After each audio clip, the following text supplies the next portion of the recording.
ქვემოქართლის ადგილობრივი მმართველობისა და თვითმმართველობის ორგანოების თანამშრომლებისთვის მარნეულში ერთხიანი ტრენინგი ჩატარდა.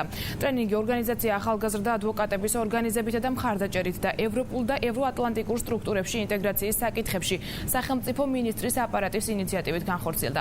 ორგანიზაციის წარმომადგენლებმა ადგილობრივი თვითმმართველობის ორგანოების თანამშრომლებს ევროკავშირთან თანამშრომლობის ფორმატების საქართველოში მიგრაციის მართვის, კოორდინაციისა და სამომავლო გეგმების შესახებ ინფორმაცია მიაწოდეს.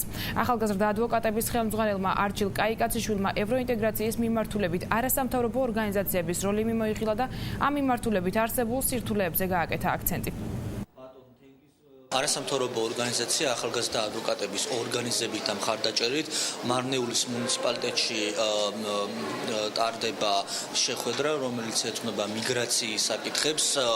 მასში მონაწილეობას იღებს 5 სამინისტროს წარმომადგენლები და სხვადასხვა სამთავრობო უწყების წარმომადგენლები. ჩვენი შეხვედრის მთავარი მიზანია ადგილობრივი თვითმმართველობის წარმომადგენლებს მივაწოდოთ ინფორმაცია საქართველოს ევროკავშირის შორის ასოცირების ხელშეკრულების მნიშვნელოვანი საკითხების შესახებ. ხდება ინფორმირება ევროინტეგრაციასთან და ევროკავშირთან ასოცირების ხელშეკრულებასთან დაკავშირებით.